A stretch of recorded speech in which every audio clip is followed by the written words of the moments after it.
Scott, how do you reflect on the 2023 season? I think one of growth. It's been a great journey. It's one of those seasons that I'll look back on and be proud of how quickly we've almost opened the door for business and been able to to say we're here. And I think that's probably the main reflection. Do you have any key takeaways when you reflect on the 2023 campaign? Yeah, I reckon the development of our system and the way that we want to play football, I think our brand, our DNA, we really established that this season. And if you think back to the round one game, all the nervous energy building up against GWS and the mindset we took into that game, and we wanted to see how we go under pressure, and we were able to showcase that and cope with it, and then get the points in the end. I think that really drove us into the season with being able to put up with pressure from other sides, and it was really the catalyst to being able to get us on the way, if you like, into the way we wanted to play football. Can you list a few players who really stood out for you, not just the ones who were the most obvious, but players who you saw really improve in 2023?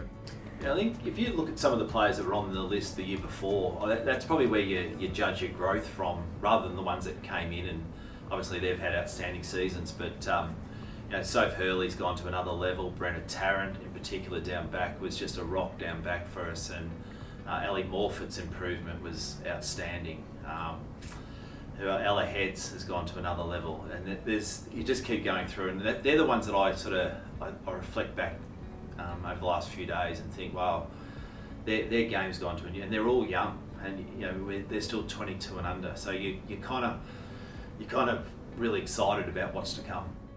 What were some of the highlights, not just from a personal perspective, but from a whole program perspective, that you took away from 2023?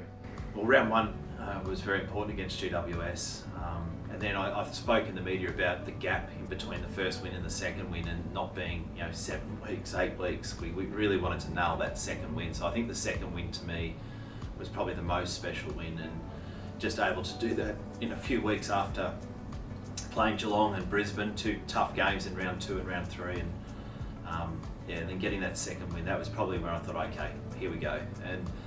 And then from there, to be honest with you, we had our down moments as well. Obviously, with the Carlton and the Hawthorn games weren't great for us, and we had opportunities to win, and that's part of the journey of learning. And hopefully in the future, we're able to put the foot down and come up with a way to win those type of games that you should win. Moving forward into the 2024 season, what's your main focus now, including draft prospects, recruiting? What's it look like?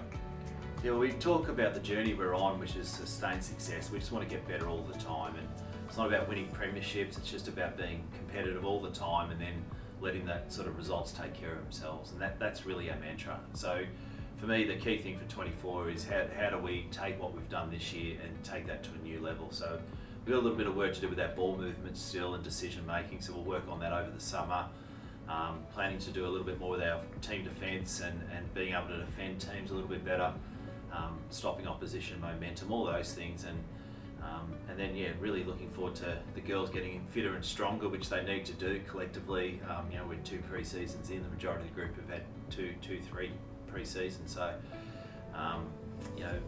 Adelaide gave us a good lesson with that. And if you look at their core group of midfielders that have had 7 and 8 pre-seasons, it's a big difference. So a bit of time with that, but just another year of growth and staying on the journey and not focusing on a ladder position or wins or anything like that.